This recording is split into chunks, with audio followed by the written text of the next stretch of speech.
I never, ever, ever claim to be a scientist or an archaeologist. And Journalist. therefore I don't see, I don't Journalist, see how I yeah. can be a false one. Yeah. I'm a journalist, Yeah. and I'm a true journalist.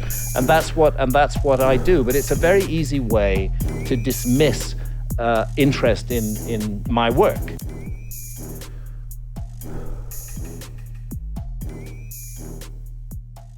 Of course, this idea is upsetting to the so-called experts, who insist that the only humans who existed during the Ice Age were simple hunter-gatherers. That automatically makes me enemy number one to archaeologists. Why not just say, we don't know. This is a spectacular mystery, and leave it at that. It's my job to offer an alternative point of view. Perhaps there's been a forgotten episode in human history, but perhaps the extremely defensive, arrogant, and patronizing attitude of mainstream academia is stopping us from considering that possibility. I'm trying to overthrow the paradigm of history.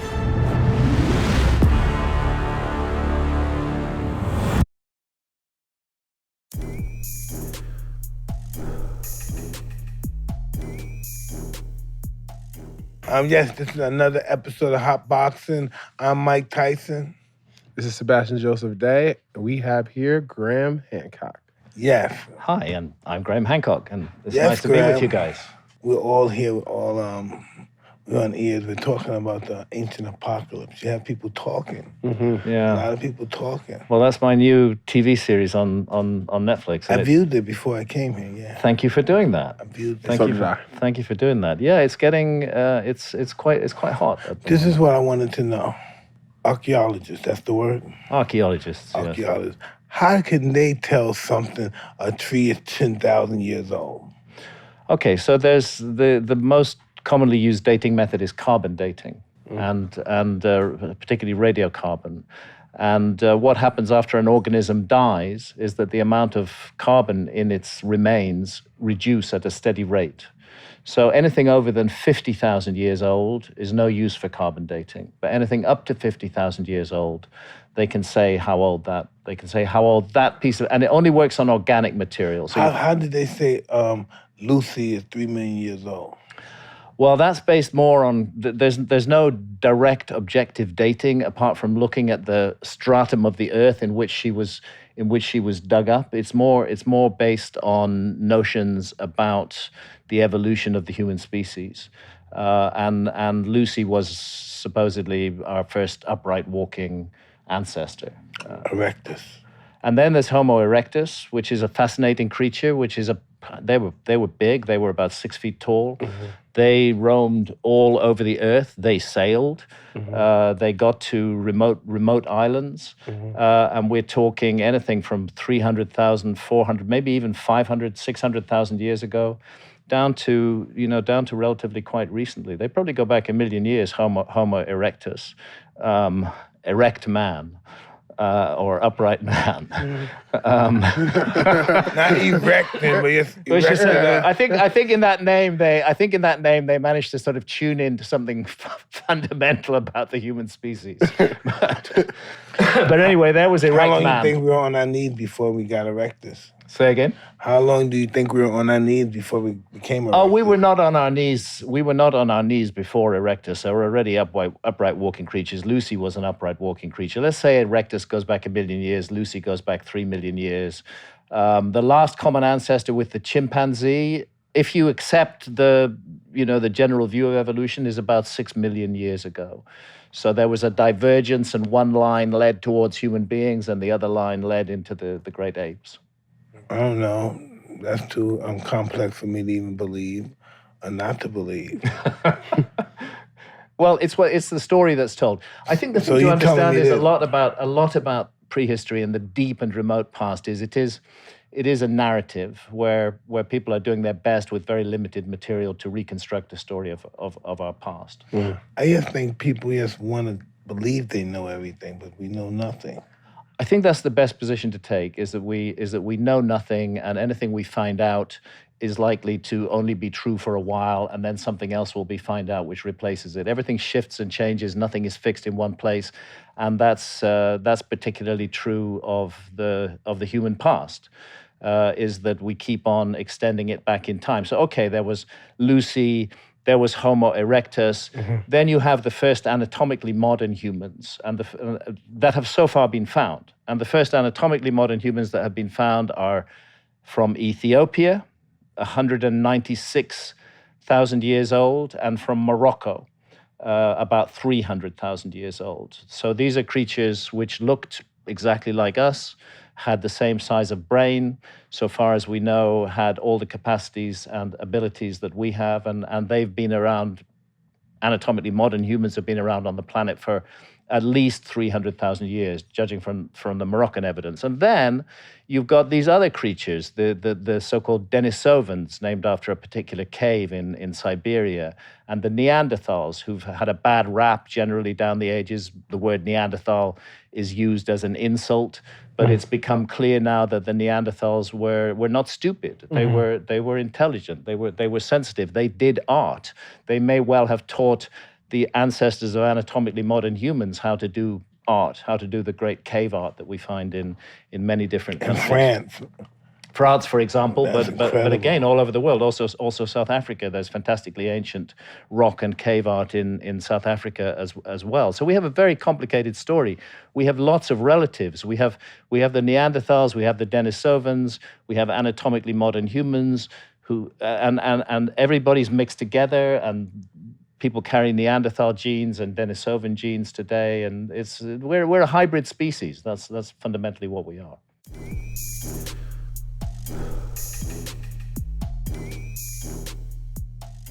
Established titles is a fun way to preserve the natural woodlands of Scotland. It is a project based on a historic Scottish custom where landowners are referred to as lairds, or lords and ladies in English. Title packs give you at least 1 square foot of dedicated land on a private estate in Edelston, Scotland, and an official certificate with a crest. Your certificate features a unique plot number with which you can see the exact location of your land.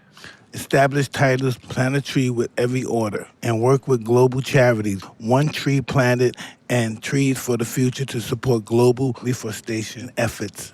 Cool perks are you could officially change your prefix of your name to Lord or Lady and get it on your credit card, plane, tickets, or whatever you want. They even have couple packs that come with adjoining plots of land. The first 200 people purchasing title packs using our link will effectively be next to our plot within a few minutes of walking.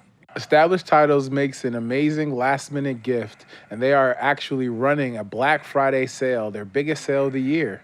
Plus, if you use the code HOTBOXIN, you get an additional 10% off. Go to establishedtitles.com/hotboxing to get your gifts now and help support the channel. Again, that's establishedtitles.com/hotboxing for your additional 10% off.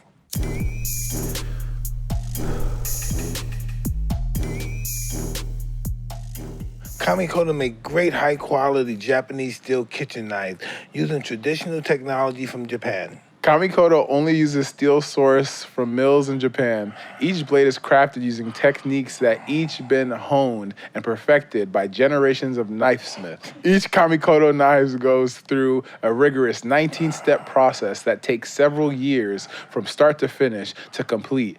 Each knife is individually inspected and comes with a lifetime guarantee. Each knife comes in a heavy-duty ashwood box. This makes Kamikoto a great gift because of the wooden box the knives are presented in. The product range features a vast array of Japanese steel knives, such as a 3-piece Genpeki knife set, which includes a Nakiri vegetable knife, which is 7 inches long, the slicing knife, which is 8.5 inches long, and the utility knife, which is 5 inches long. The Kamikoto Senteku blade is 7 inches long. All the blades and the handles have satin finish for a subtle yet stunning luster. Because of their single bevel edge, Kamikoto knives can achieve an unbelievable sharp edge. You just can't get one with other knives. They cut through your steak like butter. You can maintain the edge of your blades with the Kamikoto sharpening whetstones. Kamikoto knives are used by several chefs working at Michelin star restaurants all over the world. Kamikoto is now running a Black Friday sale and is offering our viewers an extra $50 off on any purchase with a discount code Hotboxin. On top of a special offers, go to kamikoto.com/hotboxing to get your knife set. That's kamikoto.com/hotboxing for extra $50 off any purchase.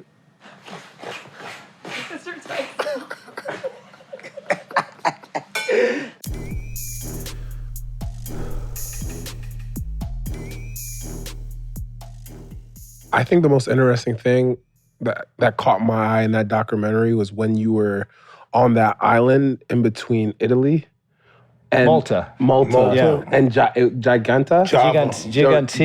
Gigantia is what used to be thought to be the oldest, what they call megalithic structure. So when they say megalithic, they literally means big stones, and you have blocks of stone that weigh 100 tons in there. And it is literally a giant thing, and the tradition is that it was built by giants. Yeah. But it turns out it's not the oldest structure. It used to be for really a long time. Gigantia was thought to be the oldest megalithic structure on Earth. That it was thought to be 6,000 years old, and then suddenly we find Göbekli Tepe in Turkey, which is 11,500 years old, 11,600 years old, which just pushes the timeline back 5,000 years to when human beings were capable of organizing themselves and mobilizing the necessary skills in order to create these fantastic works of architecture. There are pillars at Göbekli Tepe. We're looking at some there in the previous slide. That one, those go left. Those two pillars there weigh about 20 tons each. And they're in what's called Enclosure D in Göbekli Tepe. And that's the oldest enclosure that's so far been excavated. And it dates to 11,600 years old. The thing is that there's many other enclosures in Göbekli Tepe that have not been excavated. They're still under the ground. We know they're there. We'll pause on that slide because I have something to say about it. We know that they're there because of ground-penetrating radar. You can look beneath the earth and you can see what's down there without actually getting in and actually digging it up. And these kind of enclosures that we're seeing excavated here, there's dozens more of them under the ground in Göbekli Tepe awaiting excavation. That pillar is in that same very ancient enclosure, Enclosure D. It's pillar number 43. They couldn't find the burial chambers down there? They've not found anybody buried there. Not at all. Although there does seem to have been some kind of cult of death. Many of these places are associated with the mystery of death. And this is a question that every human being asks herself or himself: what happens to me when I die? And that's a question that our ancestors were asking. Gilgamesh story was all about. All about death, yeah. The first book ever written was about fear of death. Yeah, fear of death. It's just a fundamental human characteristic. And some ancient cultures, like this one, like the ancient Egyptians, explored that mystery and began to ask themselves the question, well, actually, what does happen? Does the light just go out and there's nothing left of our consciousness, or does consciousness survive death? And the ancient Egyptians were sure that consciousness survives death and that physical life is the opportunity to evolve our consciousness. I mean, in the ancient Egyptian system, it's rather eerie. There's a judgment scene. I guess we know where the Christians got the idea of the Day of Judgment from. There's the soul is brought into a chamber which is called the Hall of Ma'at. The goddess Ma'at was the goddess of truth and justice and cosmic harmony. The god Osiris sits at the end of that hall, and it's the judgment hall.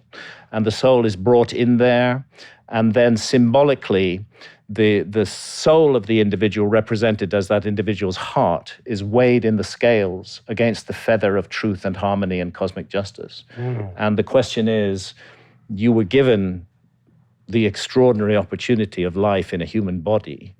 What did you do with it? Yeah, did you use it, or did you waste it?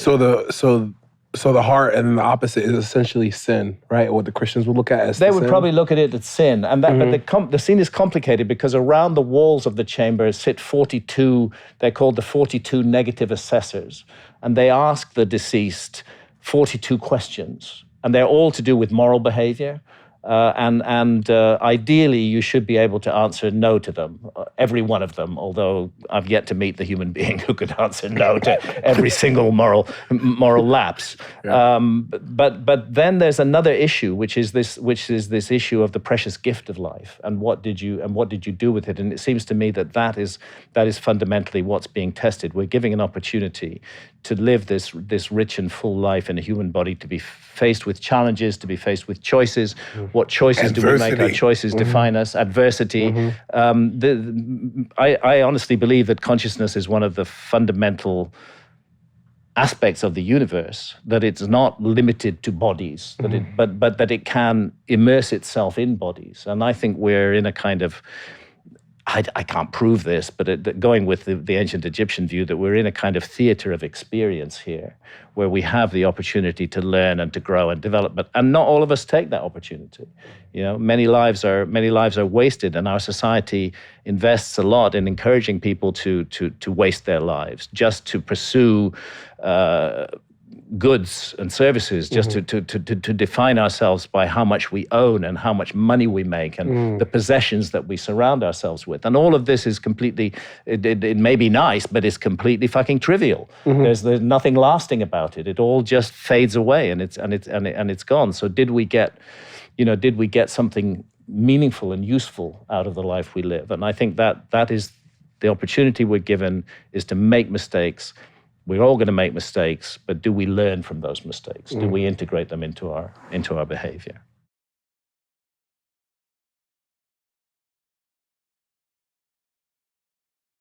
Unlock your confidence with the Performance Package 4.0. Inside, you'll find the holy grail of men's grooming items. Michael Myers sure is scary, but the last thing you need is to be hairy this Halloween. Luckily, our friends at Manscaped launched their 4th generation performance package to make sure your pumpkins get the ultimate carving experience on this spooky day. Ugh. Unlock your confidence with the Performance Package 4.0. Inside, you'll find the holy grail of men grooming items. It's a full moon out there, or should I say it's a full moon out, and the werewolf in your pants is howling. Oh! It's time to tackle that problem with the lawnmower 4.0. That's my lawnmower sound. Their finely tuned pube products feature a cutting-edge ceramic blade to reduce grooming accidents. Thanks to their advanced skin-safe technology, the lawnmower 4.0 is easily the greatest ball trimmer, on the planet. Oh, did I mention this trimmer is waterproof too, Mike? Wow, this trimmer is a shower essential, buddy.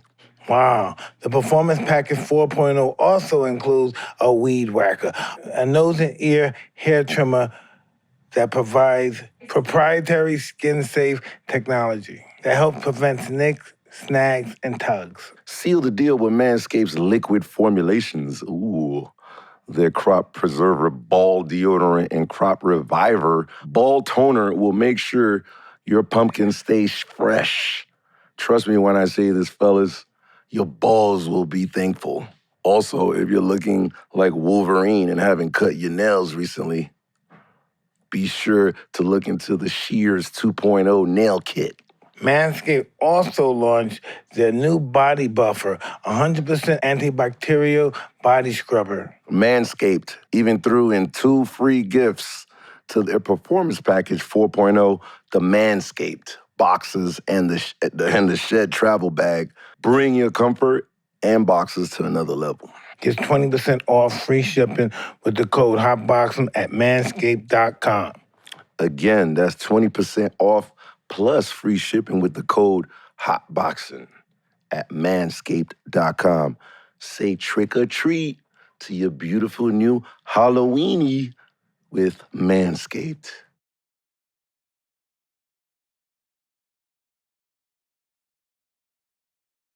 So that's pillar 43, and it so happens that the creatures upon it, colleagues of mine have worked very, very hard on this, and they seem to be constellation diagrams, and they show that disc in the middle on the wing of the vulture represents the sun, and the vulture represents the constellation that we call Sagittarius.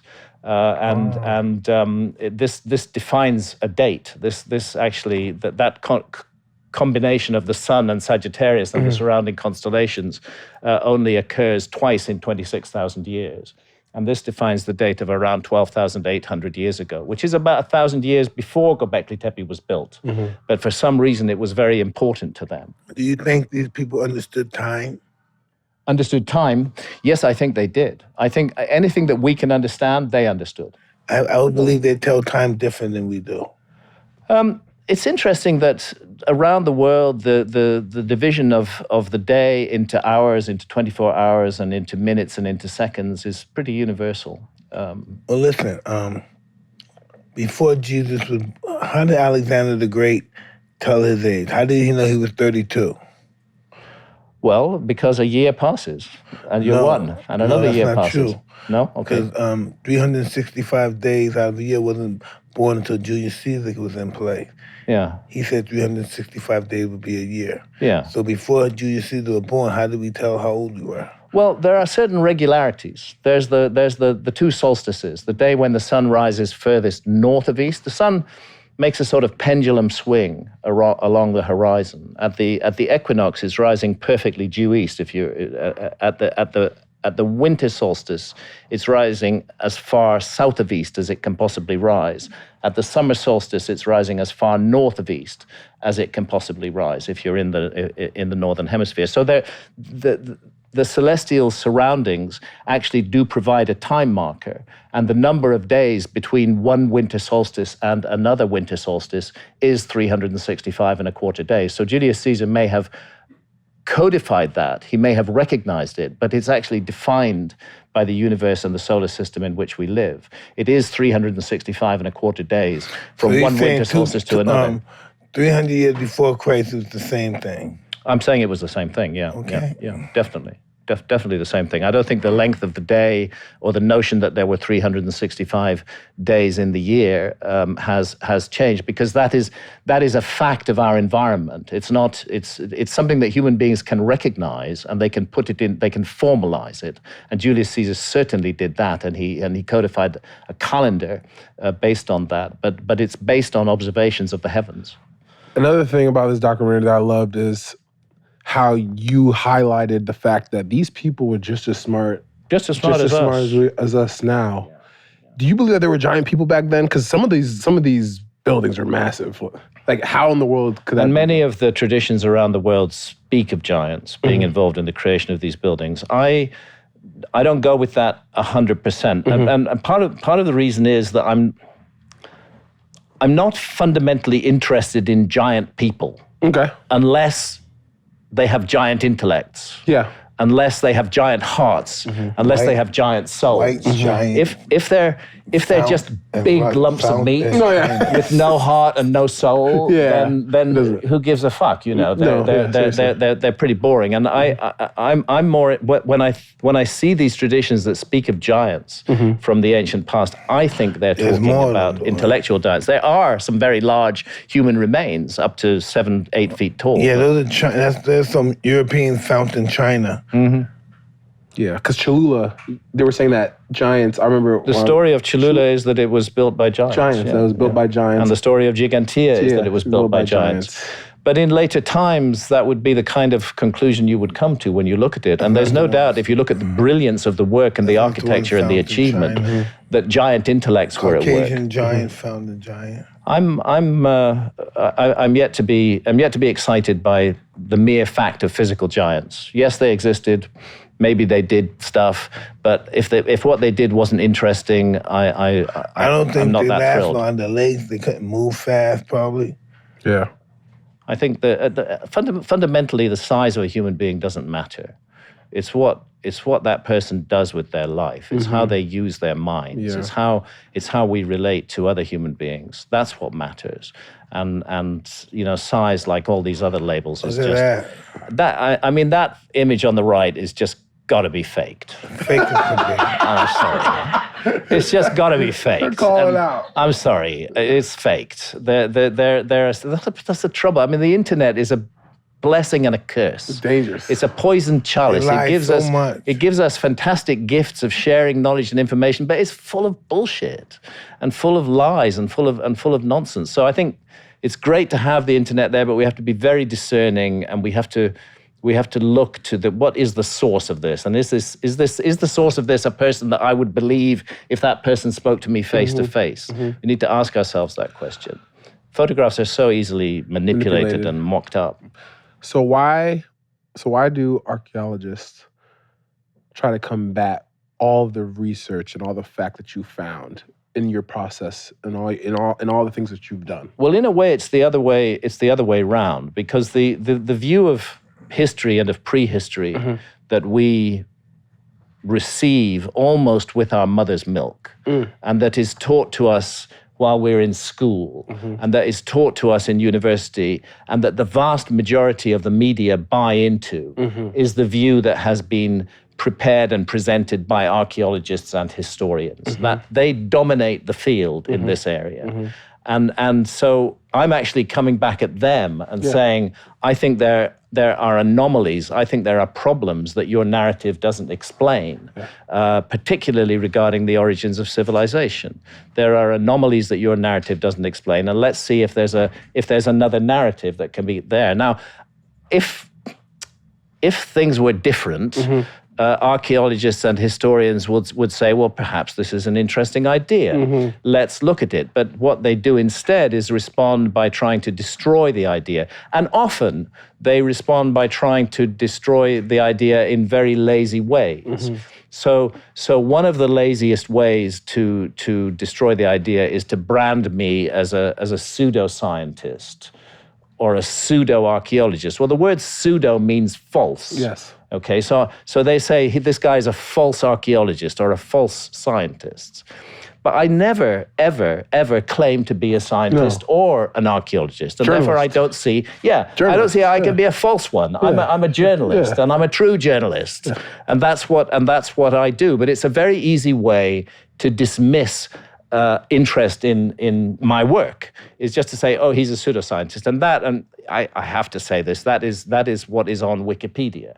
If somebody hears my name for the first time and think, oh, that might be interesting, the first place they're going to go is they're going to go to Wikipedia and they're going to see what Wikipedia says about Hancock.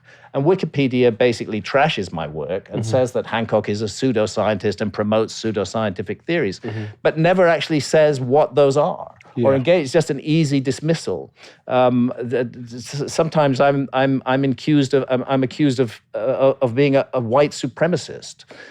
This is another very easy way. This is sort of woke culture, which many of my critics. There are myths. You're calling out the racists. You're calling out the racists. I think I'm calling out the racists. You are. I know the archaeologists are. Yeah, there are a lot of racists.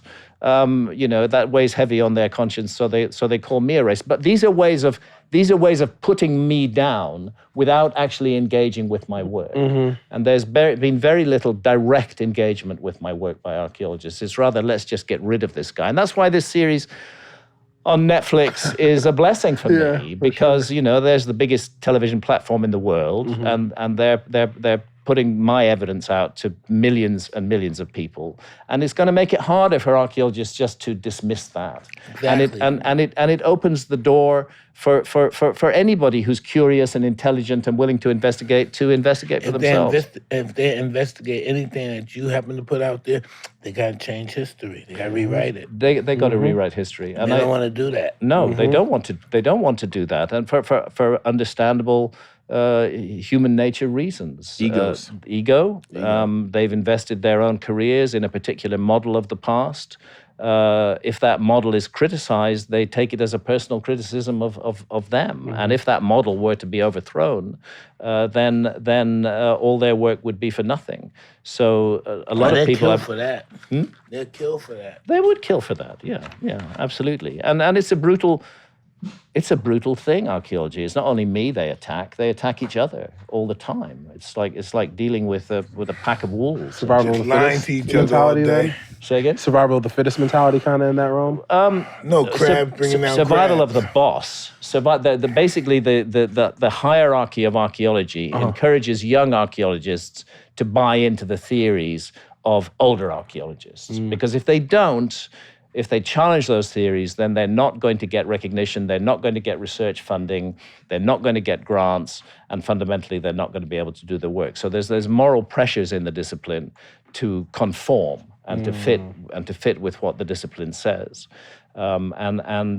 This inevitably results in the criticism of my work. I'm very happy for my work to be criticized. Criticism is a good thing, and I'm very happy for that. What I'm not happy about is the lazy, idle way in which they just casually dismiss me as a pseudoscientist or a pseudo-archaeologist and use woke labels to try to diminish my impact further. I think they need to work harder if they're going to put this down. And that's why I celebrate the fact that Netflix took the risk of putting this series out there with my contrary views, which archaeologists despise, reject, and detest. By any chance, there's a tribe of people off of, New Zealand? What's that island again? They came from Africa. They've been there for what, I think 60,000 years on that island?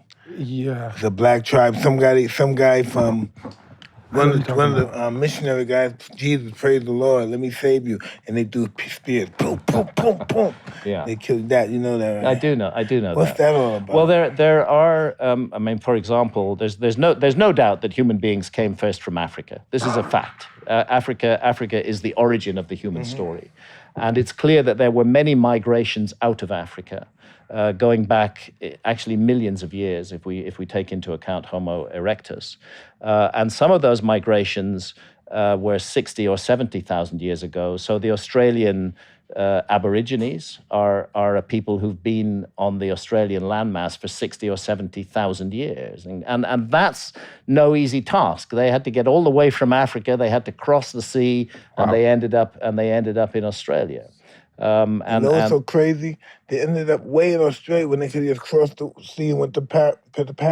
Well, yes, but they did that as well. They did that as well. They went everywhere. It's just that Northern Europe during the Ice Age was a pretty unpleasant place to be. Half of it was covered with an ice cap that was at least a mile deep, or maybe 2 miles deep. It was very cold. It was very unpleasant, and it didn't support large populations. So people naturally tended to stay in southern areas rather than northern areas. Think it's something under the North Pole? Under the North Pole, probably not much because it's largely just sea ice. But under Antarctica, the South Pole, now that's an interesting proposition. Yeah. And again, it's another area which has not been studied by archaeology for two reasons. Firstly, because it's extremely expensive to go do archaeology in Antarctica. And secondly, because they're convinced they're not going to find anything there, that it's been ice covered for hundreds of millions of years. But Antarctica is a mass, it's a continent-sized landmass. It has solid ground under it. The ice sits on top of islands, huge islands. And I don't think that archaeologists have a right to claim that they've got the whole human story taped without taking Antarctica into account, without doing some work there. And the same goes for the Amazon rainforest. 5 million square kilometers, covered by dense canopy, old-growth rainforest, never really studied by archaeologists. And the tiny little bit of research that's being done now, the new imaging that's coming in from LiDAR work, which shows you what's under the canopy without destroying it, suggests that there are enormous discoveries to be made in the Amazon. Then the other really important place is the Sahara Desert, Africa again. 9 million square kilometers of Sahara Desert, which was green during the Ice Age and is desert now. Just because it's desert now doesn't mean it was always desert. And by and large, there's very little archaeology done in the Sahara Desert. So there's huge areas of our planet. The last one is the continental shelves covered by the 400-foot rise in sea level at the end of the Ice Age. You know, what's sitting underwater that we haven't found yet? Huge areas of our planet, the plain fact is, have never received the attention of archaeologists. So it's premature for archaeologists to say they've got the whole story. Well, personally, I saw on television that 7 miles was the bottom of the ocean, 7 miles deep. And at the bottom of the ocean, 7 miles, there's another giant black hole, but nothing could pierce it. You can't go in it. I haven't come across that, but it sounds intriguing. Oh, it is. The bottom of the floor, a big black hole, can't penetrate, so dense. Well, the truth is just that we don't know exactly who or what we are. We don't know who or what our planet is either. I mean, we've just scratched the surface of the skin of our planet, of the crust of the Earth, and not really the inner layers. There's all kinds of theories about what it is, but no facts. Kind of like the Mountain of Enlightenment when you guys, in your show, you guys... In Indonesia. You guys dug, and then you had... I don't want to get it wrong, but it was like certain years of soil. So this is a site called Gunung Padang in Indonesia.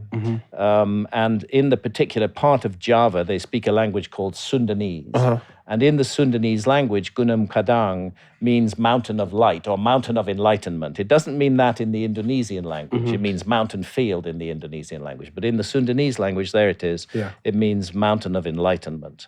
And this site was ignored for a very long time. Weirdly, it was thought to be totally natural, although how something like that could be natural beats me.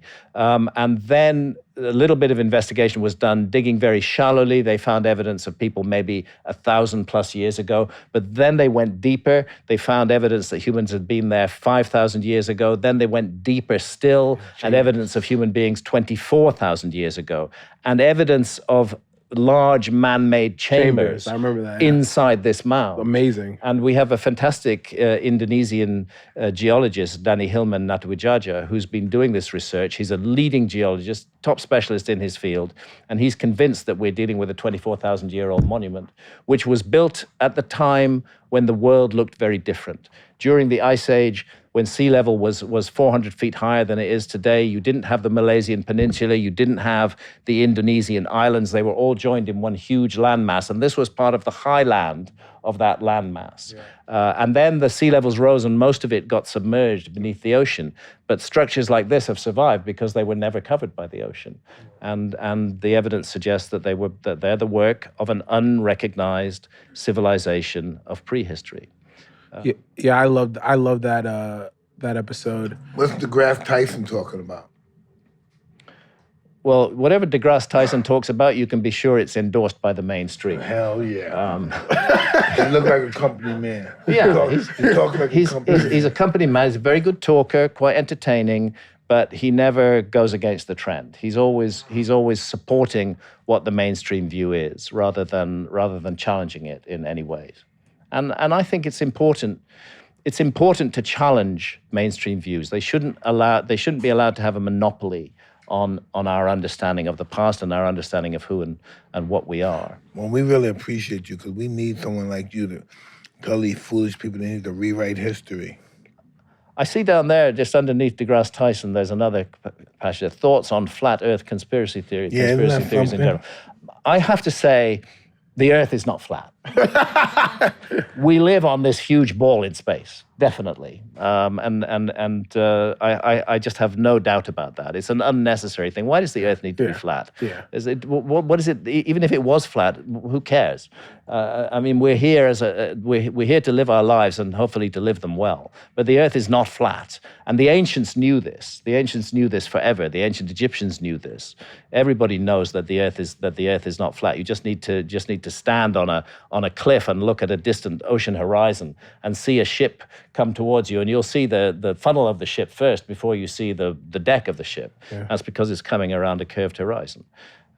Yet that conspiracy theory survives. So this is part of the way that my work gets pissed on by archaeologists, is that they lump me together with all kinds of theories that I don't buy into. I don't buy into the flat Earth theory. I don't need aliens in order to explain the mysteries of our past.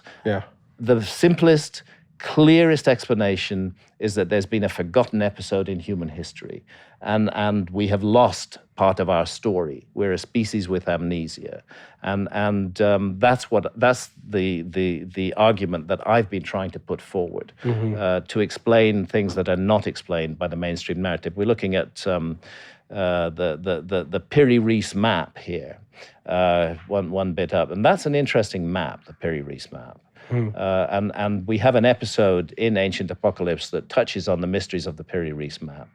In this frame, it's actually depicted on its side. But if you were to turn it vertically, you will see that it's showing a bit of North America and South America, and it goes on down to Antarctica. Now, we went to the island of Bimini in the Grand Bahama Banks, right off Florida. It's about 50 miles east of Miami. And we dived at Bimini because there is this structure underwater at Bimini that's known as the Bimini Road. And it's a classic megalithic structure. It's blocks of stone, 10 to 20 tons each, which are laid out in a very regular pattern on the seabed and which were covered by rising sea levels at the end of the Ice Age. If we take the map on its side that's occupying the main frame there, and you'll see at the left-hand side of that map, there's an island. If you could bring the cursor down onto it, just keep going down. Keep going down. That big island there, that big island occupies the place where the Grand Bahama Banks are. And that big island didn't exist in 1513 when Piri Reis drew the map. Doesn't exist today, but did exist during the Ice Age. And he shows it remarkably accurately, the right size. And what is pictured in the middle of it looks very much like an image of the Bimini Road, which is now underwater. So we went to Bimini, we investigated the Bimini Road. I think that's in probably episode 3 of the series, or maybe episode 4. And then we looked at the implications for ancient maps, because Piri Reis, who's a Turkish admiral, he did not just draw that map out of nowhere. He drew that map in 1513, but he tells us in his own handwriting on the map that it was based on more than 20 older source maps. And he suggests that those older maps were associated in some way with Alexander the Great. The implication is that they may have come out of the lost library of Alexandria, which was a treasure house of ancient wisdom until it was destroyed. It's his reliance. There's the Bimini Road. It's a beautiful, beautiful place to dive. I've done a lot of diving, but that's a very unchallenging dive because it's only about 20 feet deep and it's lovely warm water. And at the bottom of it, you have this anomaly, which again, archaeologists, because they don't like the idea that our ancestors were creating something like this during the Ice Age, they say, oh, it's entirely natural. That's not the Bimini Road that we're looking at there, whatever that is. But the Bimini Road is these huge pillow-shaped megalithic slabs. That's the Bimini Road. And archaeologists want it to be natural and say that it's just naturally formed beach rock. But I've seen beach rock all over the world, above and underwater, and none of it looks like this. And I took along as a diving buddy Michael Haley, who's a marine biologist who's done even more diving than I have around the world. And he also agreed that he's never seen anything like this. And furthermore, we found that these blocks are propped up on little stones in some cases, though they were using the stones to level the feature out where there was a slope underneath. So I'm confident it's man-made, but whether or not it's man-made, the fact that it appears on that map, drawn in 1513, based on maps that came from the Library of Alexandria, raises huge other questions. And the Pinkerton map, it's worth making a point about that, the Pinkerton world map, because let's find the bit that shows the southern hemisphere and shows us, keep going down. We want to see the view from the southern hemisphere. There it is. There it is. This is the Pinkerton world map. And I believe it was drawn in around 1813. And in this case, it did not rely on ancient source maps. It was because by 1813, there was a lot of navigation and we had explored most of the world. So this map was based on the latest navigational and exploration knowledge in 2013. But obviously, if you look at it, something big is missing from the picture. And that big something that's missing from the picture is Antarctica. It's not there. And the reason it's not there is because this was an honest map. It was based on what they knew in 1813. So the weird point is that Antarctica then does appear on much older maps. If you search Orontius Phineus world map, for example, Orontaeus, and Phineus, Finnaeus, Orontius Phineus world map. Can I spell this? That'll probably find it. That'll probably find it. And go to the second row, shift over to the right, third from the right. There, at the tip of South America and at the tip of South Africa is Antarctica. And that's on a map drawn in 1534 by Orontius Phineas, 300 years before the Pinkerton map didn't know that Antarctica was there. And how does he know it's there? Because it's based on older source maps, now lost. Even the Piri-Reis map is only a fragment. The rest of that map is lost as well. We only got a little bit of the Piri-Reis map. So maps get lost all the time. But what the Orontius Phineas map is preserving is knowledge of the world during the Ice Age. Somebody was exploring the Earth and mapping the Earth during the Ice Age. That's a bigger Antarctica than it is today. It's much closer to South America and its coastlines because that's how it was during the Ice Age. It was a much bigger continent than it is today. Isn't there a theory, though, and I'm pretty sure you said this already, that the middle of it isn't explored of it? Is it the middle of Antarctica? Like, no one's ever actually went there to actually, like, see there's absolutely minimum exploration of Antarctica. There is some what they call core drilling. Yeah. Where drills are put down and bring up ice cores. And a lot of the ice cores do date back millions of years, but they haven't ice cored the whole of the Antarctic continent. And there's so much there that the possibility of something else being found needs to be taken into account. There was a theory which I've explored in my first book that looked into the lost civilization mystery, a theory called Earth crust displacement. And in Fingerprints of the Gods, published in 1995, I investigated that theory. And what that theory suggests is that the crust of the Earth can sometimes move around the inner air layers of the Earth, rather like the comparison would be an orange with a loose skin. So the fruit of the orange stays in one place, but the skin moves around it. And the argument was that Antarctica was once in a warmer zone, and it was shifted south into the Antarctic zone and became the frozen continent we see today. There are many issues that have been dismissed by archaeology that need consideration. The one thing that I'm left with after 30 years investigating this subject, actually more than 30 years, is that we had a giant global cataclysm 12,800 years ago. And it wasn't just a moment, it lasted for 1,200 years until 11,600 years ago. Whatever arguments there are about the cause of this cataclysm, some people say it was the sun. I go with about 100 major scientists who believe that the Earth ran into the debris stream of a fragmenting comet. Comets come in from deep space, and they can be trapped by the sun into an orbit around the sun that crosses the orbit of the Earth. But comets are loosely bound together, huge chunks of rock and ice, and they break up into multiple pieces. And the suggestion was that 12,800 years ago, a disintegrating comet leaving a huge debris trail, that the Earth passed through it, and we were bombarded by probably 1,000 fragments of this comet, some of them pretty large, a kilometer in diameter, landing on the North American ice cap in particular. Some of them small enough to burst in the air. One of those took place very, very near to Göbekli Tepe at a site in Syria called Abu Huraira. There was an airburst over Abu Huraira 12,800 years ago. And in every case, what do they leave on the ground? They leave platinum, iridium, quartz that's been melted at temperatures of more than 2,000 degrees centigrade, carbon microspherules, nanodiamonds. All of these things are the signatures of a comet impact, and it's the Taurid meteor stream, which you're showing on your screen now, which is the culprit. We are still in interaction with the Taurid meteor stream. It's an ancient stream.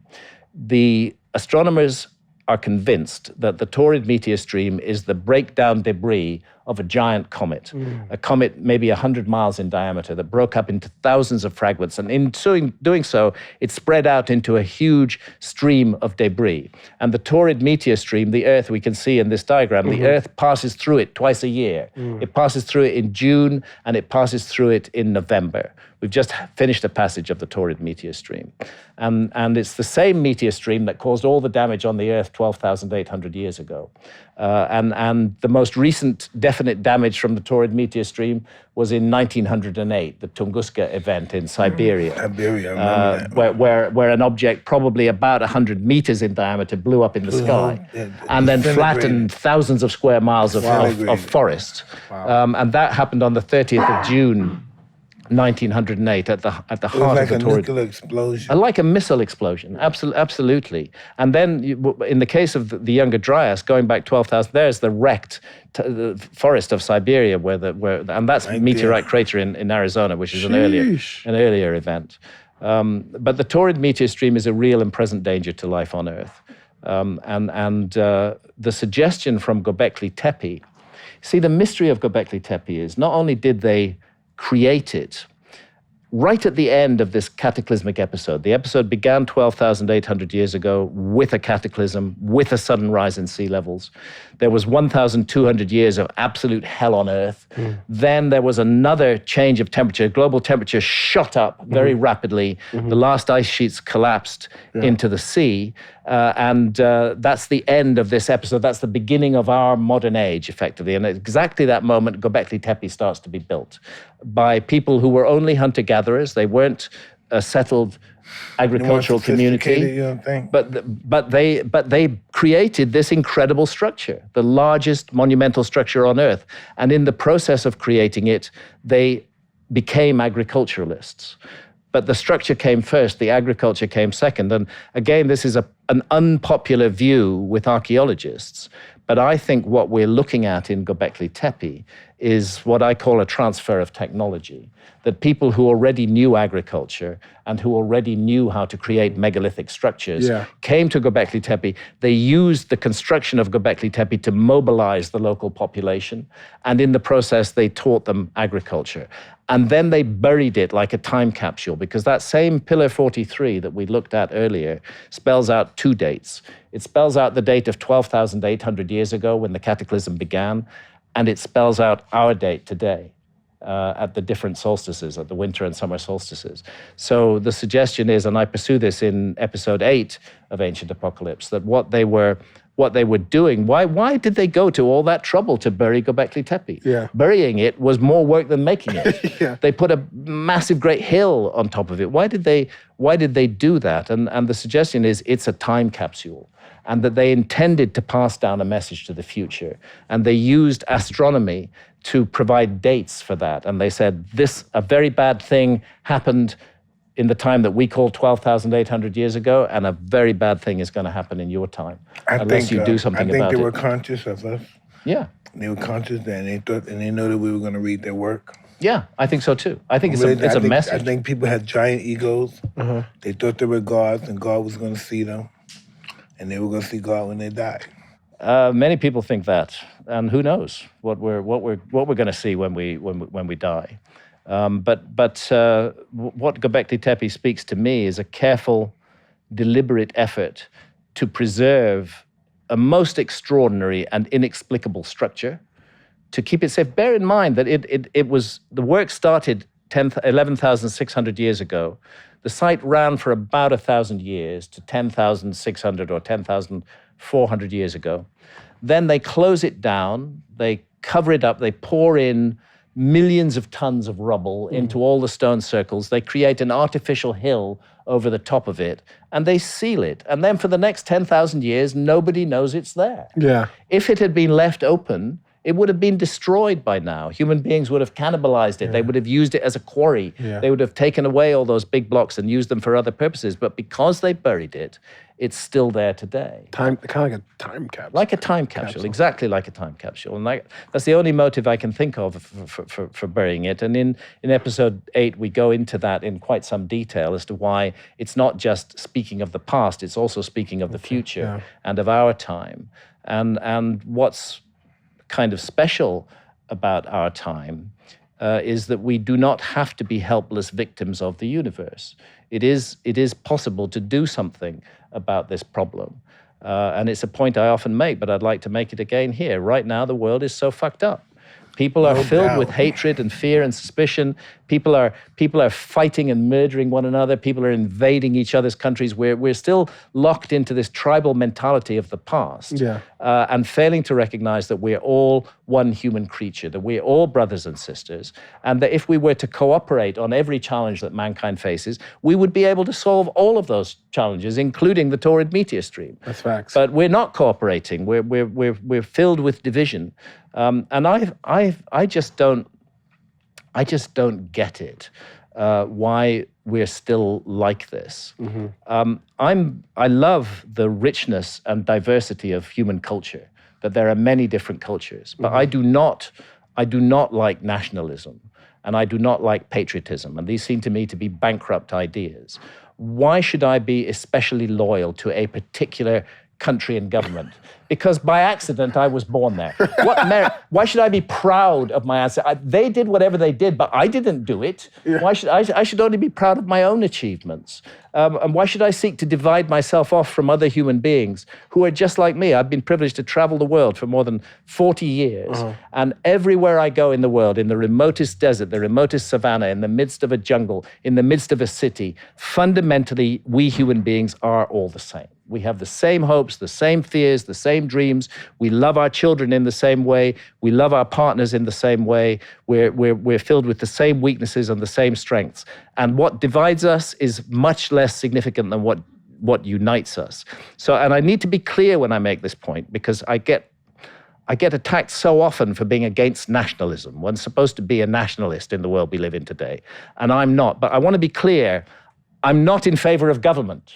I don't want big government. I don't want a world government telling us what to do. I want no government. I'm an anarchist. Anarchist means without government. Without government. And that's all it means. I think governments are the source of so many of the problems that we have in the world today. The incredibly bad leadership that we see around the world. Very few leaders I would even want to pass the time of day with. And they are driving us into madness. And it's in their interest to divide human beings from one another. So I would like to see a world where we recognize the beautiful variety of cultural difference, but we don't claim that our culture is superior to another culture, or that culture is inferior to our. We don't make those claims. We recognize the beauty of the diversity, and we give our loyalty to the human family, not to a particular artificial construct called a nation. And I just don't understand why that makes people so angry, but apparently it does. So, you don't think there'll be some chaos without a government, though? I'm curious. I think governments are the cause of the chaos. Okay. I think human beings left to their own devices, human beings are not chaotic. Hunter-gatherer societies are not chaotic. They don't have governments, but they're mutually supportive, nurturing, loving, positive. They work together on common objectives, and they're very positive human cultures.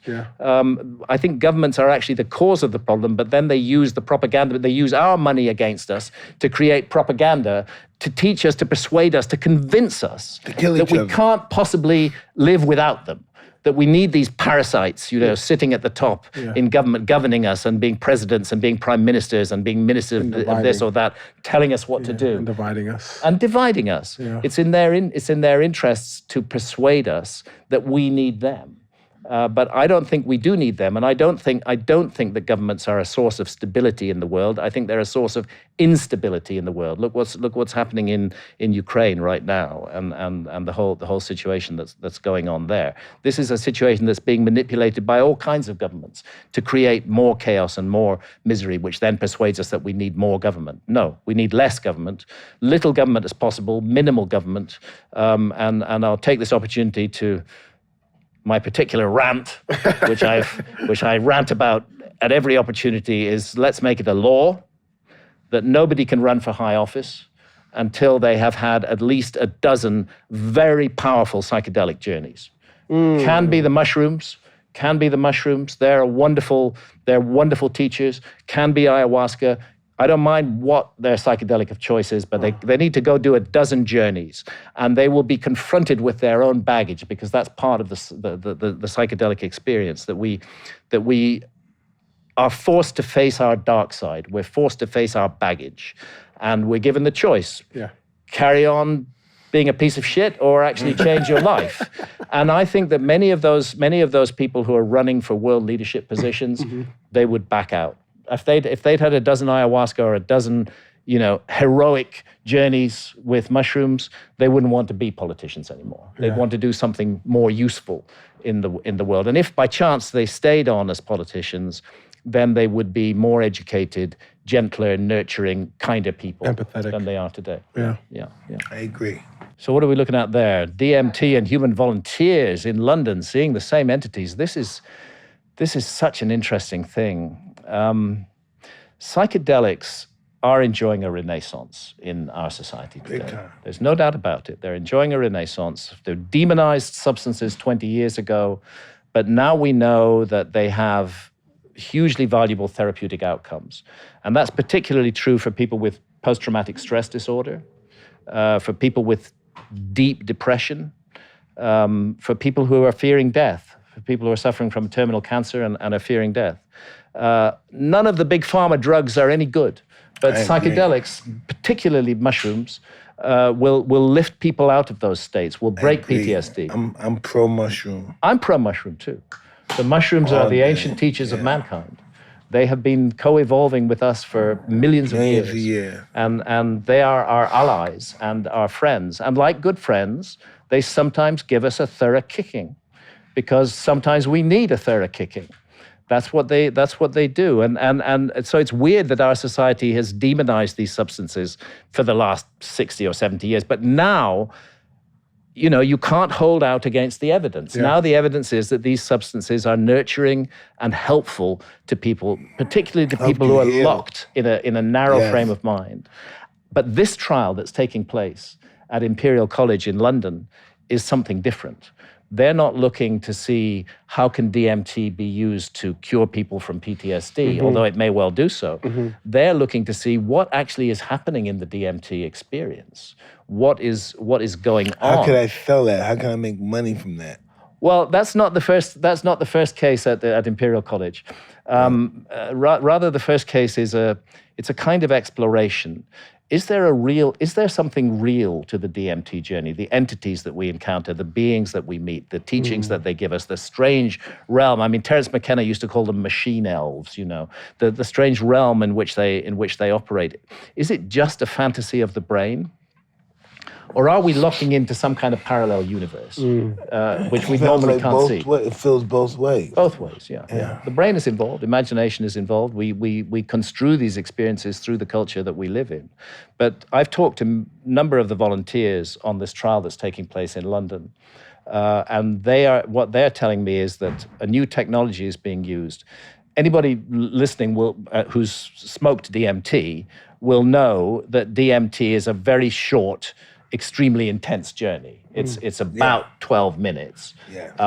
You are plunged, whether you like it or not.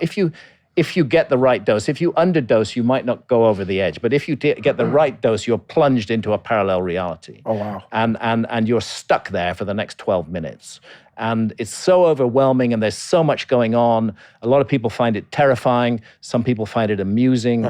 Some people find it curious. But we don't really remember a lot of it. It's so you come out of the DMT state and you think, what the fuck happened to me? I don't even remember what happened to me. So in Imperial College, they're finding ways to keep people on DMT for an hour. Yeah. They're giving it as an intravenous drip, and it's going straight into the bloodstream, and that gives them time to adjust, to adapt to this strange landscape. And they're all coming back with the same kinds of descriptions of the same entities in the same environment. And I can't wait to see what the outcome of that will be. I've smoked DMT multiple times myself. Oh, wow. I've had some extraordinary experiences, some terrifying, some just absolutely intriguing. Yeah. Every one of them was something that I don't regret. I'm glad that I had those experiences. I wish I could volunteer for this trial that's taking place in London. But unfortunately, in 2017, I suffered from. I came very close to death with a massive epileptic seizure, which came out of nowhere. I was just hit with what they call a grand mal clonic-tonic seizure, where I was thrashing around and shouting and roaring. My wife called the ambulance. We were upstairs. One ambulance crew wasn't enough. They had to bring another ambulance crew. They had to carry me downstairs and out to the ambulance. I don't remember any of this. I was still roaring and shouting. Santha tells me that the ambulance was shaking with me in it. They take me off to the hospital. Santha's in the ambulance. And at the hospital, they can't stop me seizing. I'm still in this state of seizure. And so the doctors say to Santha, you may lose him. And at the very least, he's going to suffer brain damage unless we put him into a coma right now. And they put me into an induced coma, which I was in for 48 hours. And the next thing I remember is the ventilator tube being hauled out of my mouth. And I'm saying, get this fucking thing out of me. I didn't remember anything else. I was just total blank for all of that period. But because of that, because I have epilepsy, because when you get it at my age, I'm 72 now, when you get epilepsy in childhood, you often grow out of it. But when you get it as an adult, it's with you for life.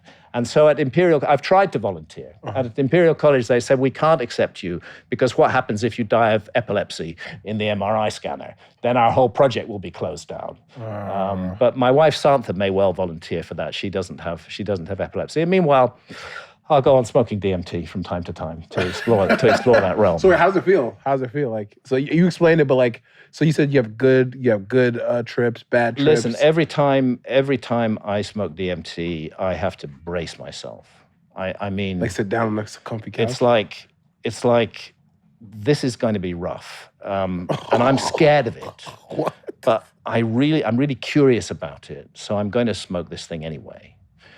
And the first 2 puffs don't quite take you there, and the third one, and then you do the fourth, and then you're gone.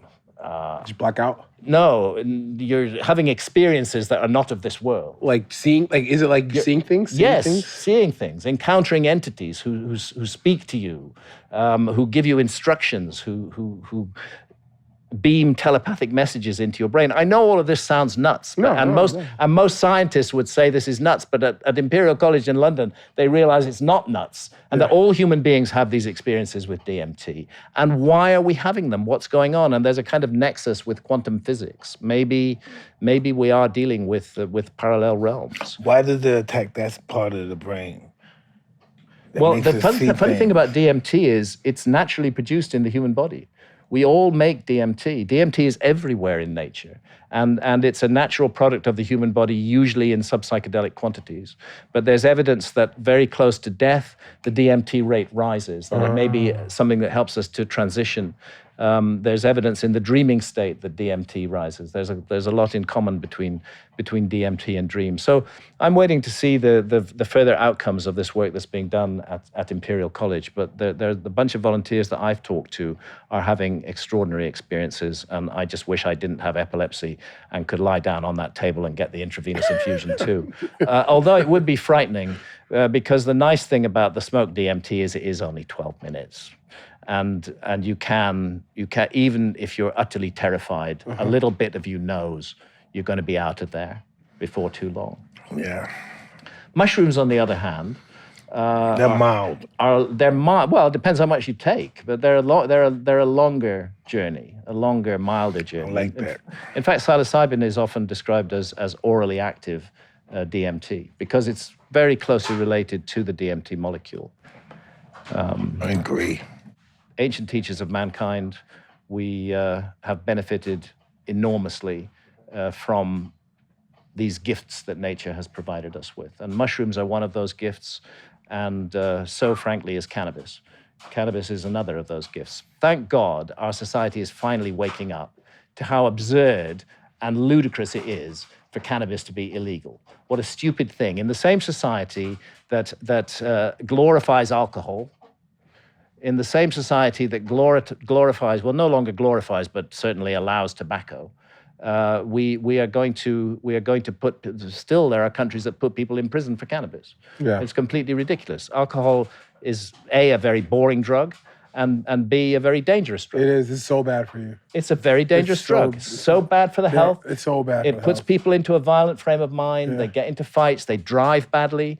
I'll tell you, if I had to choose between being driven by a stoned driver and a drunk driver, I would choose the stoned driver doubt. every time. Yeah. Every time. They Because there's a saying that alcohol derives from the word al-ghul. Al-Ghul, yeah, I believe that's true. An Arabic word. Yeah, Arabic word, which means which means like evil or something like demon that. or something like demon that. or something like that. So Well, it's crazy. That's is. what we're drinking. We're putting in our bodies. It is a bit demonic. And the thing to realize is that when people drink alcohol, I drink alcohol now extremely rarely because it causes migraines for me. But I will occasionally, very occasionally, have a glass of wine. Now, a glass of wine can taste nice, but nobody is drinking alcohol for the taste. Fundamentally, they're drinking alcohol for the change in consciousness that it produces. It produces a little bit of relief from the daily grind. And it's that you knock back that whiskey or that double whiskey or that vodka or that glass of wine, and you just feel a little bit better. So a little bit. And so what our society is doing with alcohol, there's a legalized altered state of consciousness. Yeah. And yet other altered states of consciousness, cannabis in many countries, fortunately not in California. I'm pleased that the American people are taking their power back state by state. And it's a good thing to see, and I hope it will be an example to other countries in the world. But I'm allergic to alcohol. yeah, it's a horrible Every time I drug. drink it, I break out of the handcuffs. Beautifully put. That's a real deal. Exactly. Mike, this is amazing. Yeah, Mr. Graham. Yeah, you break out. Yeah. No. So we live in a hypocritical society, That's okay. which doesn't embrace the lessons of our ancestors. Our ancestors were always using psychedelics. They are fundamental to all religions. They're fundamental to all great ideas. And this has just been written out of history. It's another one of those things that historians don't want us to know. The whole world's a big lie. Unfortunately, there are a lot of big lies. Yeah, there are. And the trick is to find the truth in amongst them. Human population just hit 8 billion. What's next? I'm looking at the screen here. Well, A lot of diseases. the screen's looking me straight in the face.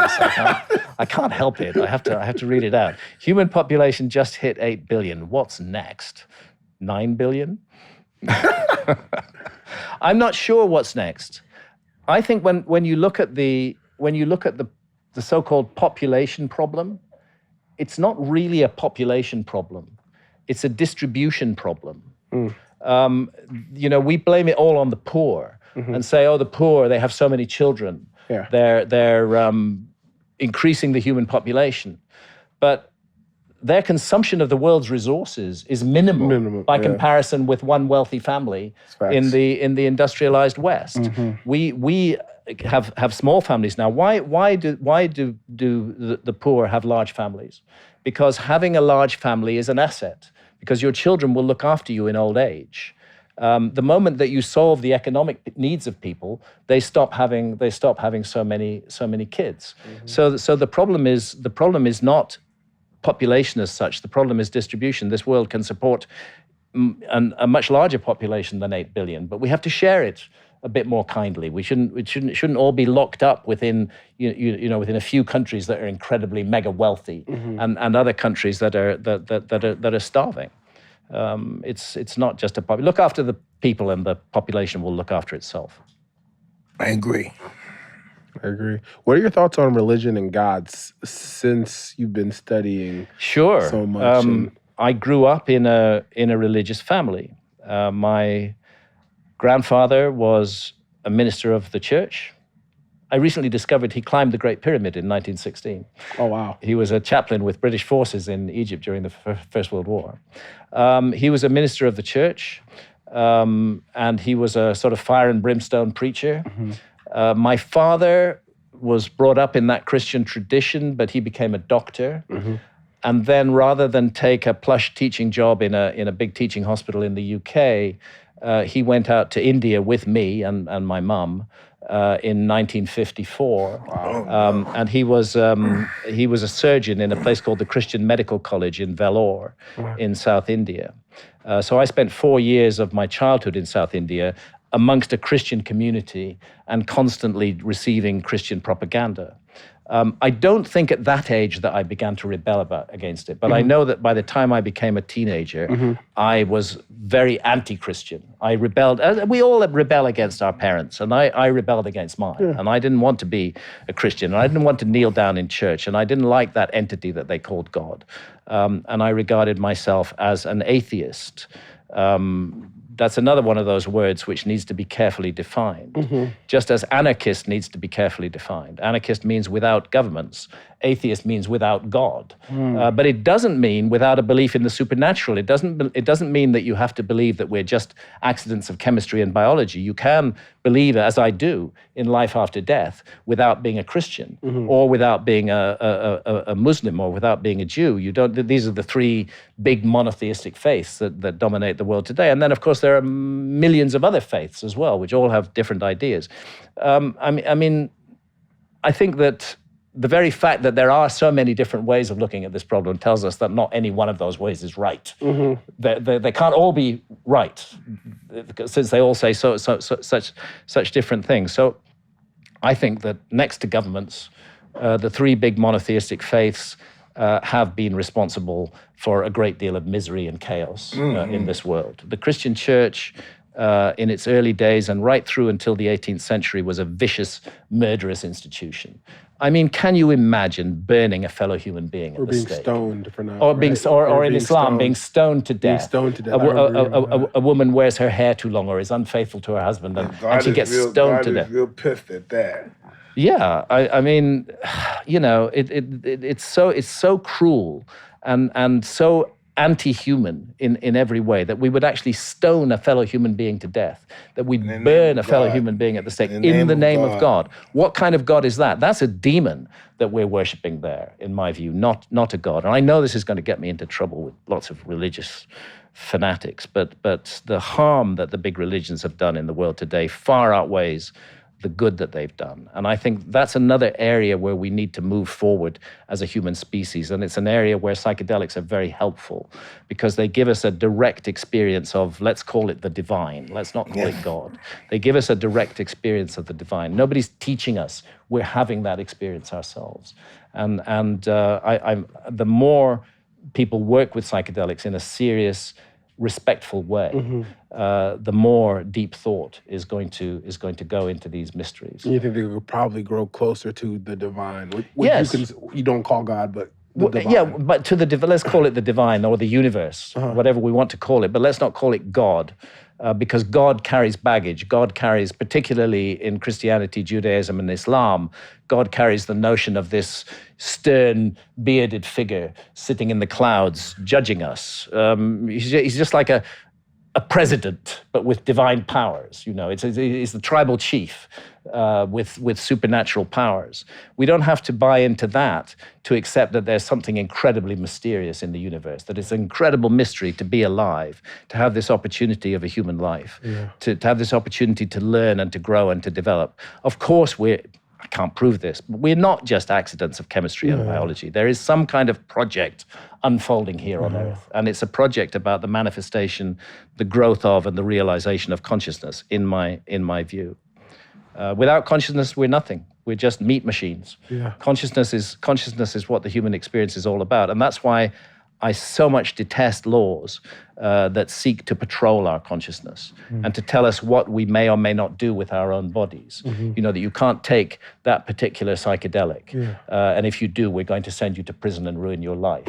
You know, in Britain, if you're caught smoking cannabis, you're going to be very likely be sent to prison, particularly if you're in possession of a quantity of it. The police chiefs in Britain actually are advocating now that cannabis should be upgraded from a Class B drug to a Class A drug, which is the highest schedule. Wow. You know, and yet those same police chiefs are drinking alcohol every night in the pub. What hypocrisy is that? As long as we do no harm to others, there should be no government, no institution, no authority figure telling us what to do with our own bodies and our own consciousness and our own health. Women's rights too. And women's rights too. Yes, of course, very much so. These are universal human rights, which should not be patrolled and monitored by government figures. We should not be told what to do. Man. Yeah. It's interesting. I believe God is love, though. Like, I don't know. I'm at a point in my life where where you're right. So growing up, I grew up the same way, Christian faith, and I always looked at it as if, Praise the Lord. I always looked at it as if like, you always getting judged, right? And I got to a certain point in my life where I was like, you know what, like, I had to kind of like go back and relearn my faith. Yeah. And like read more. Yeah. And learn more. And I kind of just look at God as more so as a loving entity. Yeah. And maybe more so the divine or what you're talking about, maybe that space of when you get to... Well, as long as we can extract that idea of God from the place that the three big monotheistic faiths have put it, as long as we can extract that entity from that, I'm okay with it. Yeah. Because really, what else is there in the universe apart from consciousness and love that really matters? What do we value at the end of our lives on this earth more than the love we've given and the love we've received? Yeah. These are and love has no price. You can't buy love. You can't buy it. No matter how wealthy a person you are, it's something you can't buy. And it's something you can't buy it to receive it, and you can't buy it to give it either. Yeah. That's the beautiful thing. That's the lasting thing, and that's why this world's so full of hatred, so full of fear, deliberately manipulated fear, so full of suspicion of one another, is not a good place for human beings to be right now. I'm looking at that screen again. It's beaming to me, and it's saying thoughts on simulation theory. Yes, simulation theory. Are we in a simulation right now? Are we in one, Mike? I don't know where the fuck we at. Isn't it time since it's legal to light up a little cannabis? Yeah. Would you like to smoke? Oh, yeah, sure. All right, guys, let's get a joint. And while we do that, Mike, don't you have a gift to give him? Yes, I do. Where's the lighter, guys? Special weed gift for Graham. Oh, a special weed Yeah. gift. Lighter? Music to my ears. Okay, Who has the lighter? Who has the lighter? This has the strongest weed for Graham from Tyson 2.0. Oh, thank brother. you, Mike. Thank you. Don't worry about it. Get the pumping, man. I love it. Thank you very much. I'm all sorted for the next days and weeks. Okay, now we'll light this. Yeah, you do that. So I normally I normally vape, but this is going to be hefty on the lungs. Yeah, it'll be beautiful. You can get this gear at hotboxin.store. It's right here, hotboxing.store, right here. This is your weed you make? Yes, yes, brother. Best in the world. Bag Eat full. everybody. Bag full Wow. of goodies. See, it's nice. It's different. There's a difference between smoking and vaping. I vape usually. I used to smoke 40 cigarettes a day until I was about 36 years old, and then I quit. And at exactly the time I quit cigarettes, I started smoking cannabis. That's the best thing. I hadn't smoked it much before, but then I smoked it a lot, and then I found vaping, and vaping is gentler on the lungs. But I must say, you get more taste with this. That's very tasty. So thoughts on simulation? What's up with the Yeah, are we living in a simulation? The simulation theory. Well, that makes perfect sense. If the project is to expand and grow and develop consciousness, then it makes perfect sense to create a world. And in order to create a world, you have to go further. You have to create a solar system. You have to create a universe for that solar system to swim in. Mm-hmm. And the real us is our consciousness, which is separate from physical bodies, but which is capable of being immersed in physical bodies. So here we are, we're all avatars, and our consciousness is immersed in us. And the deal with this is that you don't know you're a simulation. If you knew you were a simulation, then you would not be able to benefit so much. Thoughts on Wikipedia? Wikipedia fucking sucks. Yeah, Wikipedia fucking sucks. It's just so stupid. You know, it really does. I mean, I'm not saying everything on Wikipedia is wrong. It's just they have an agenda. Yeah, they definitely do. Is this the ashtray over here? Yeah, whatever you want. Okay. How does? Oh, I'll need another one of these before I do that. How does he? That's me. How do I handle people when they don't believe stone cold facts I'm presenting? I've come to expect that that's to be the case because I'm a contrarian, because I'm giving a controversial narrative which is not bought into by the mainstream. I don't expect anything that I present to be believed. It's a long-term project. You have to keep going.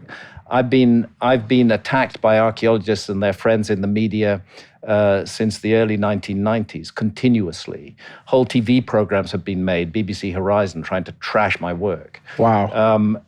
So I don't expect them to believe. I expect them to disbelieve, and I expect them to try to make me look as bad as possible, and to try to get people not to pay attention to my work. But my view is, if I just keep going, and I'm not alone, there are other people working in this field, great people who are working in this field. If we just keep going and keep putting out the contrary knowledge, the contrary information, that gradually more and more people will take interest in it. And the history of science teaches that this is how knowledge changes. It's very difficult to shift an established system of knowledge. It's very difficult to just wipe it away and replace it with something new. It takes a gradual accumulation of evidence that cannot be explained by the established theory. And that evidence has to keep on being put forward against all opposition, despite all the attacks. You just have to keep on putting it forward. And eventually, little by little, it will become clear to those who hold power in the established theory that the theory is laughable, and that it has to be replaced. So rather than, of course, I don't like it when people call me a pseudoscientist or a pseudo-archaeologist. It really pisses me off. I want to try and explain this. Yeah, explain. Which is a phrase. It's a phrase I often use. Okay, but the reason I'm going to explain it is because it came up in a comment on something I'd posted on Facebook. Somebody was puzzled by this phrase. Tell me if it's puzzling. Okay. I say, I am no more a pseudoscientist than a dolphin is a pseudo-fish. Okay, now, what I mean by that is that dolphins look like fish. But they're not. But they're not fish. They swim in the same waters as fish. They may even have some of the same interests as fish. But they're not. But they're not fish. They're mammals. They're a totally different kind of creature. And what I'm saying is, I am not any kind of archaeologist, let alone a pseudo-archaeologist. I'm something else completely. I'm just basically a reporter. I'm a journalist. And that's all I am. But then somebody commented, Joe Rogan tells me that I should never read comments. Why? Because both the positive ones and the negative ones are bad for you. Yeah, they do. The positive ones inflate your ego, and the negative ones make you depressed. Well, that's just yin and yang. So you should be even. You should be open to that as well. Anyway, I still do look at comments from time to time, and so somebody commented, "What does Hancock mean? I'm no more a pseudo-archaeologist than a dolphin is a pseudo-fish." Is he talking about the dolphin fish? It was completely misunderstood. It just went right over. There is a dolphin fish. Yeah, it was, and was I, by saying that, was I undermining my own theories? There's some things I just don't understand on social media. Yeah, I'm old school. I have not yet got to use a cell phone. My thumbs and fingers just won't work with that little keyboard. Plus, there's so much shit to learn to make it work. There's all kinds of stuff you have to know. So I just don't want to use it. I want to stay as old school as possible. I can't actually remember how I got to this point, but that's because of your dope, Mike. Well, if it makes you feel better, I'm a professional athlete, and it's a different time. 'Cause Mike, you obviously didn't have to deal with that, like social media comments, people. So I'm an athlete, so now I deal with it a lot. People always comment on my stuff. I hear about it in the paper. Yeah, you heard about it in the paper. But you get people saying shit about you today. Huh?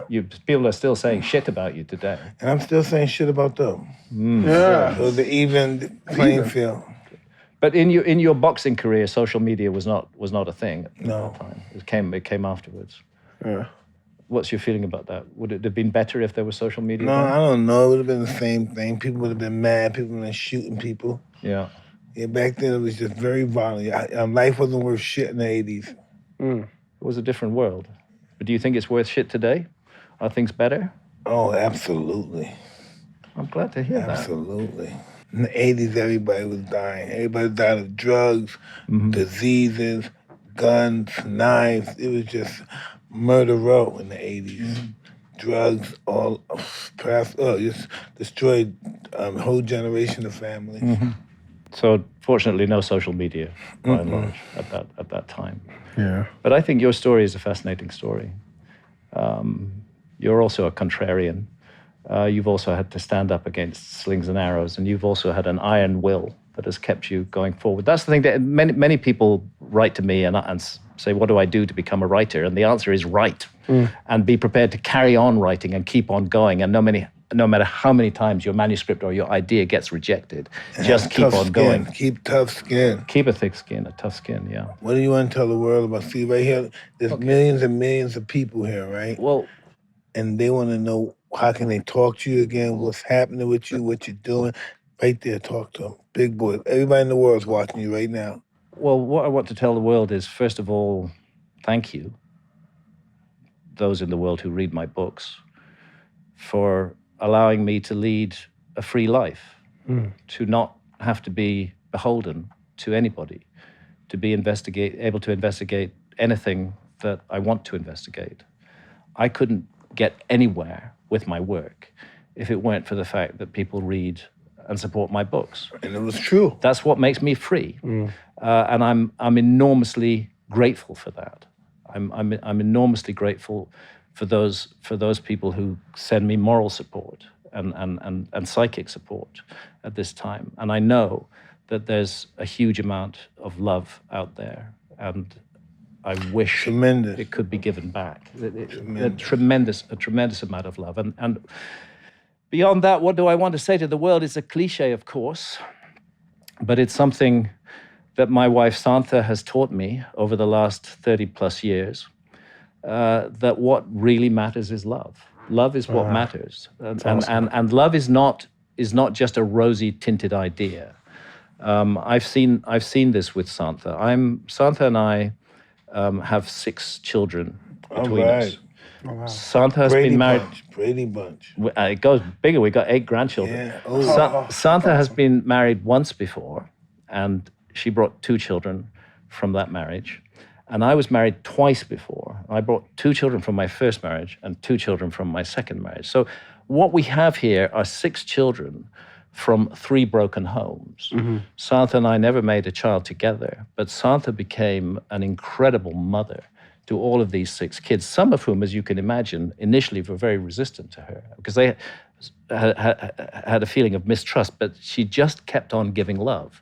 And love is not rosy tinctures. Love is effort. It's hard work. It's again and again being there for that person and giving that support. And I don't think I'd ever had a sense of what love really meant in my life until I met the amazing woman who I'm privileged to spend my days with. And I know that that's what matters, and it's the one thing that all human beings share, and that we can all give out. There doesn't have to be this hatred and fear and suspicion. Of course, we have our darker nature. Of course, it keeps on coming up all the time, but it does with me. I'm full of error and constantly making mistakes. I think I may have mentioned this last time we talked. I have a real problem with anger. I get, which I don't like myself for. I can get suddenly very angry, and I can say cruel and hurtful things that I actually don't mean. And I've been trying to learn not to be that person and not to do that, but I still haven't put that person completely in the box. I've learned from my wife that love is what matters, and that love is work, and that love is giving, and that we're all capable of giving it to one another. And every ancient civilization knew that as well. Yeah. There you have it, folks. That's Mike Tyson. I'm Sebastian Joseph Day, and this is Graham Hancock. Thank you so much for joining us. Thank you so much. This is amazing. This is amazing. Thank you. This is Hotboxin. We out of here.